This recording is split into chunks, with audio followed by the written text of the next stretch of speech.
یک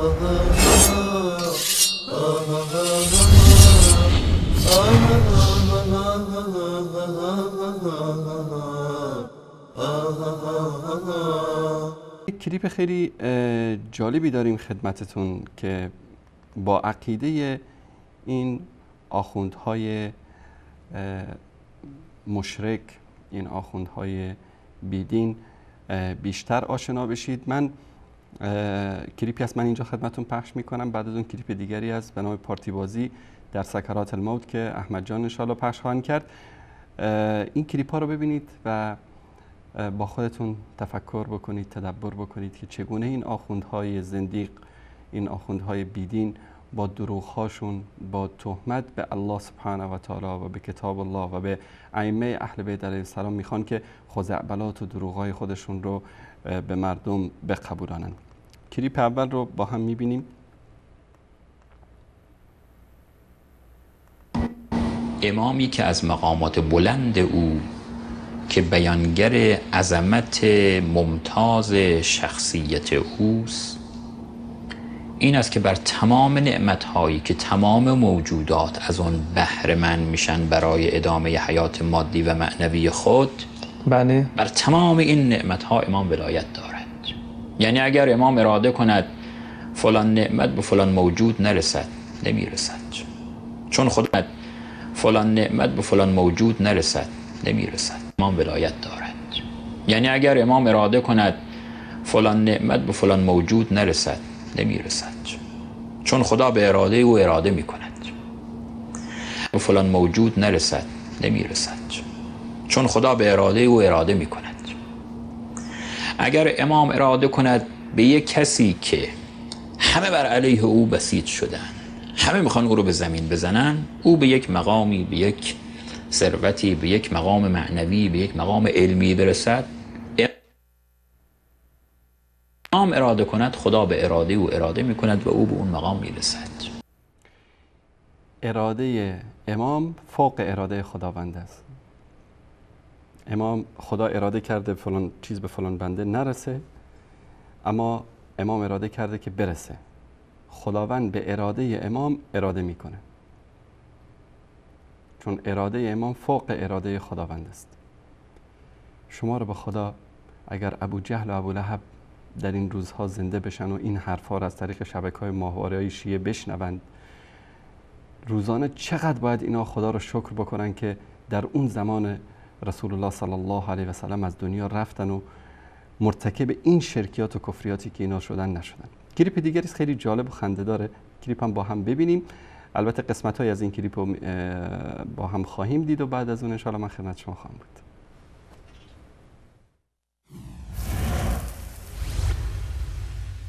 پارتی بازی در سکرات.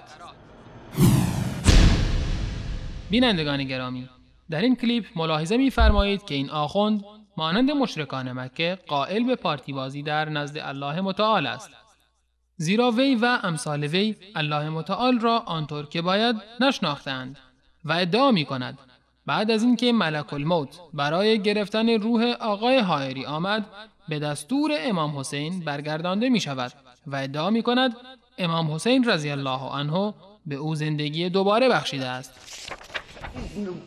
چیزا عجیب تو این کتابه، چیزا عجیب تو این کتابه. سر دلبران آیت الله حاج آقا مرتضی خائری اسم بازار هست.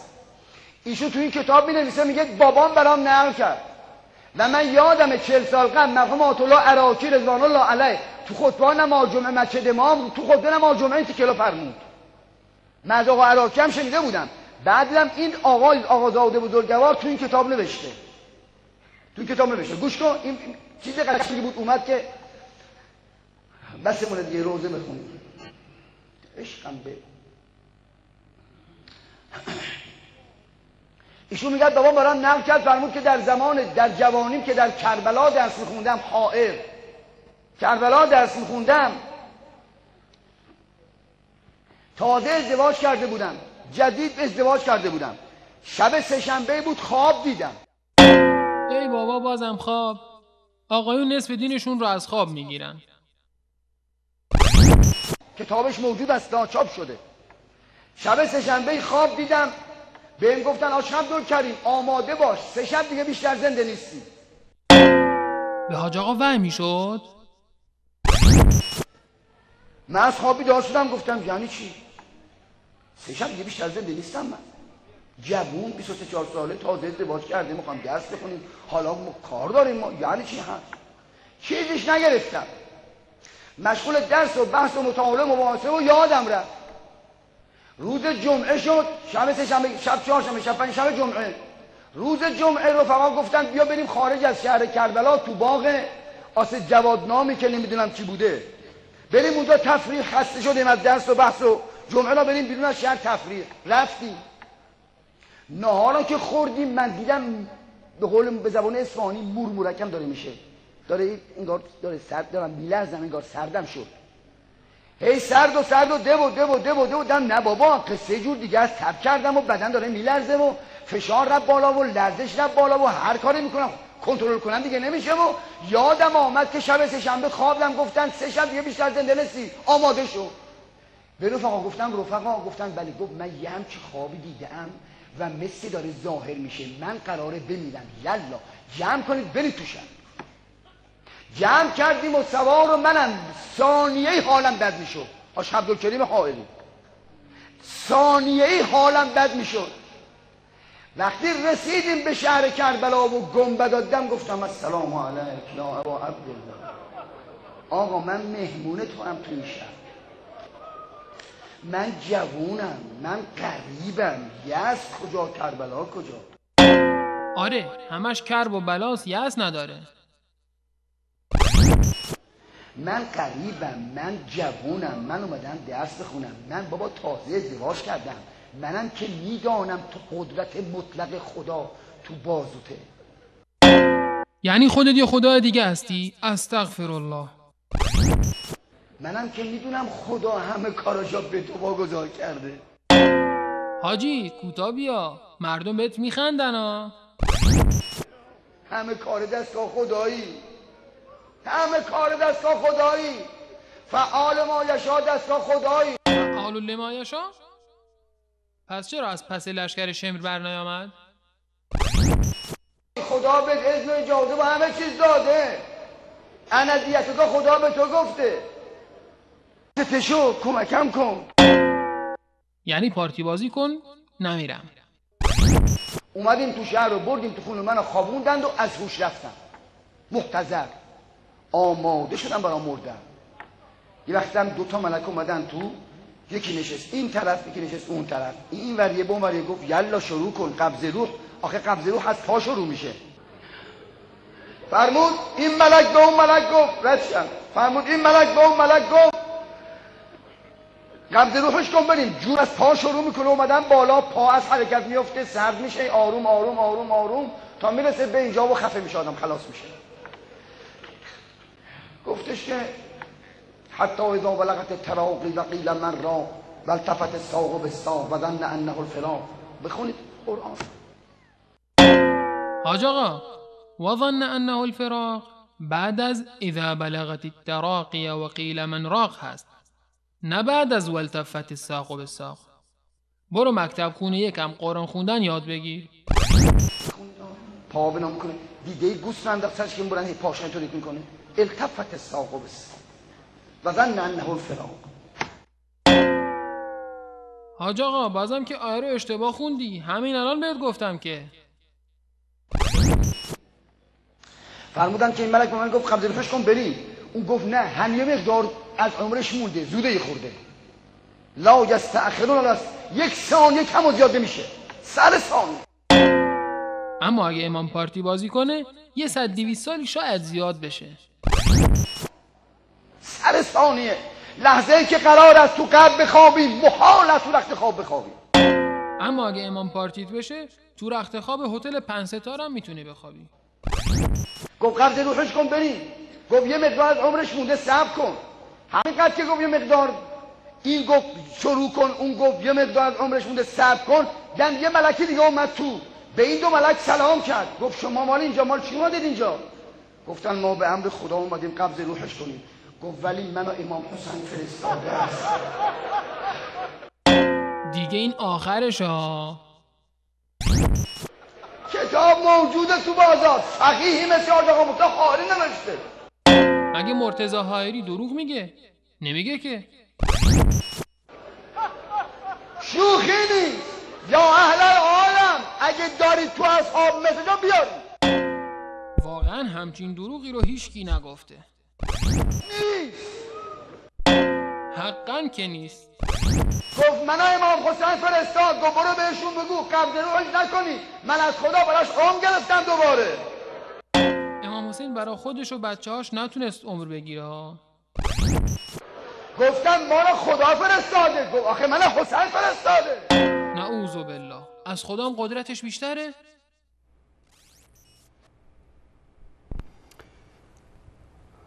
استغفر الله. این عقیده این آخونداست. یک طرف ملک الموت تو اینا اومدن که میخوان جان این آقای آیری رو بگیرن، از یک طرف پارتی بازی کرده و ملک دیگر رو امام حسین فرستاده که نه برید به خدا بگید که من بهش عمر میدم. یعنی ببینید که اینها چقدر بیدینند، تا چه اندازه اینها ملحدن، خدا رو نشناختن، دین رو نشناختن. الله سبحانه و تعالی، احمد جان اگر این آیه رو نشون بدی، در سوره آل عمران آیه 26 میگه که قل اللهم مالک الملک تؤتی الملک من تشاء و تنزع الملک ممن تشاء و تعز من تشاء و تذل من تشاء بیدک الخیر انک علی کل شیء قدیر. بگو بارالها، ای دارنده پادشاهی و هستی، به هر که بخواهی پادشاهی و فرمانروایی میبخشی و از هر کس بخواهی پادشاهی و فرمانروایی را میگیری و هر کس را بخواهی عزت میدهی و هر که را بخواهی خوار میکنی. همه خوبی ها به دست توست، بیشک تو بر هر چیز توانایی.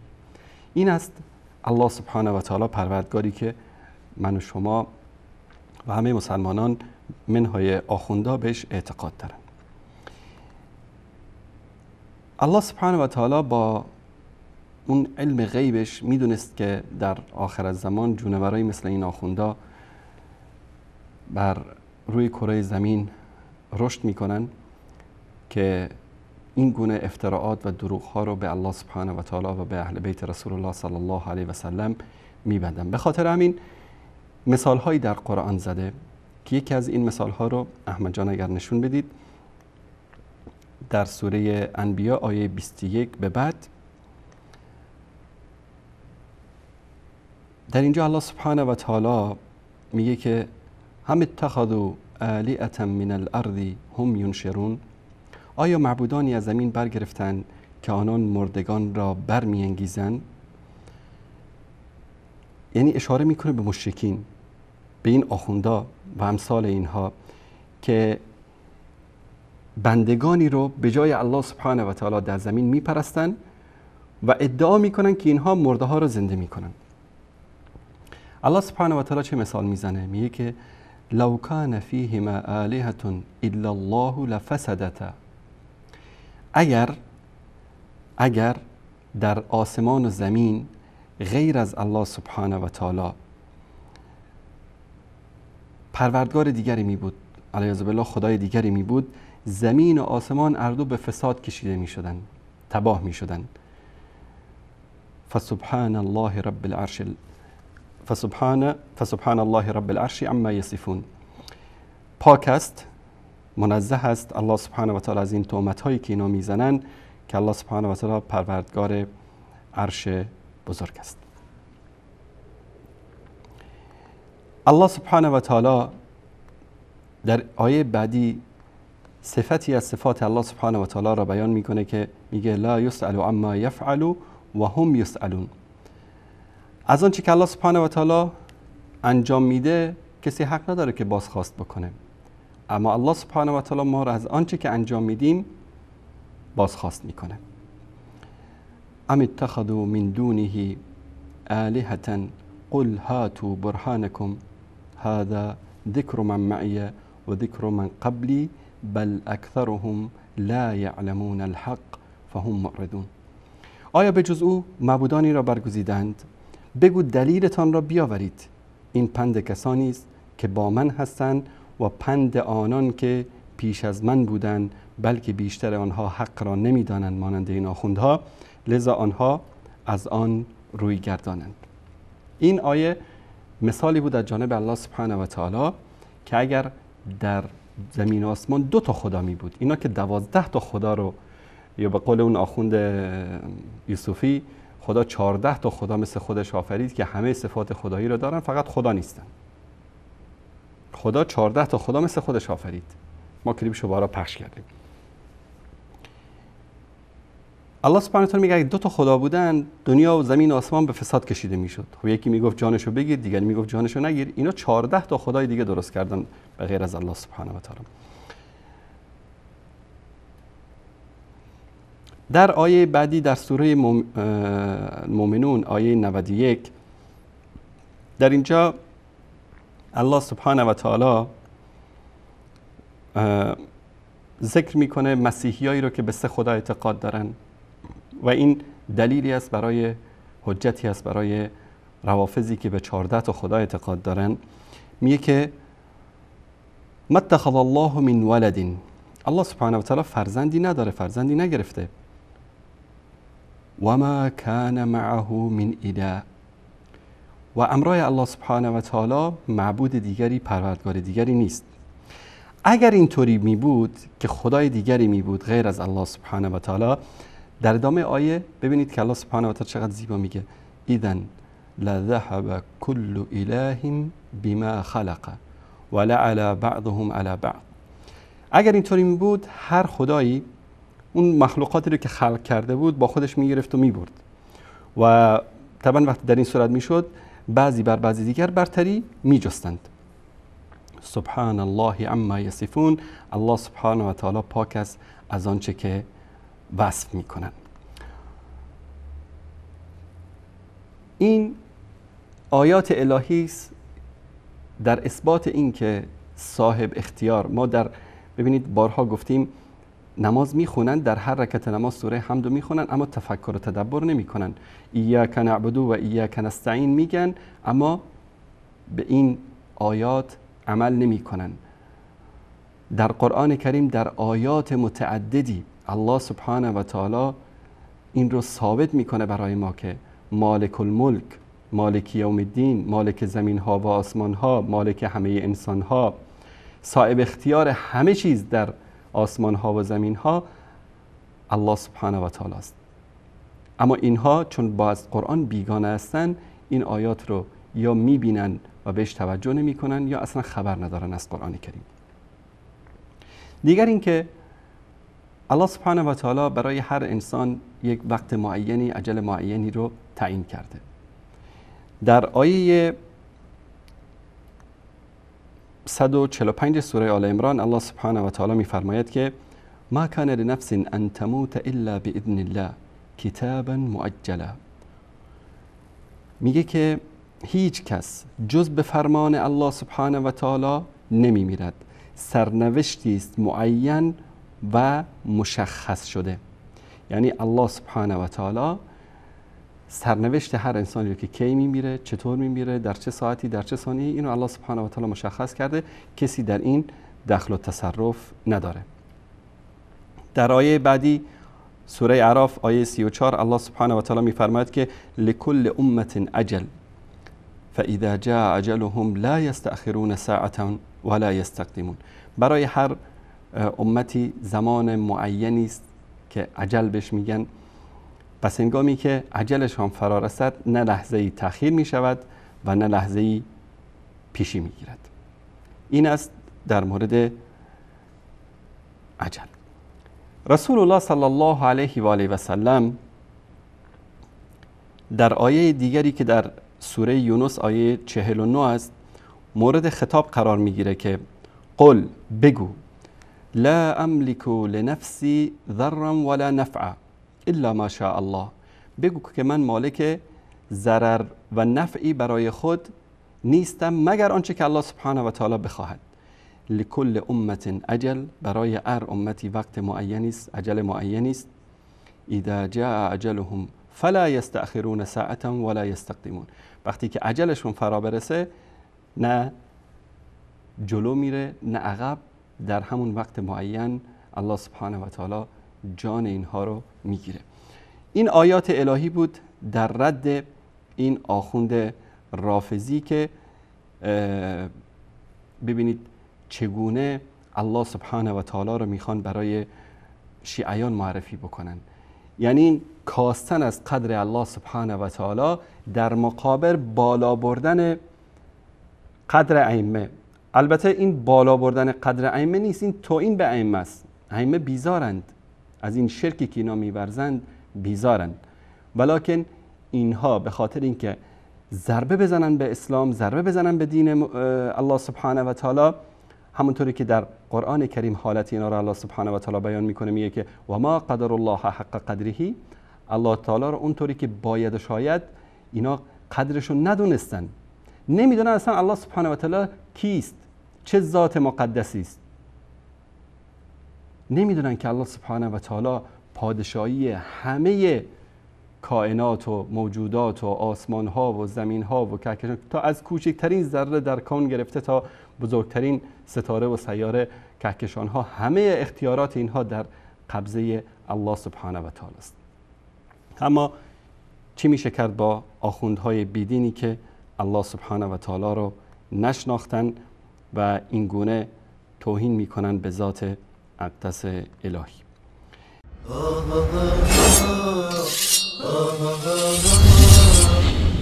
oh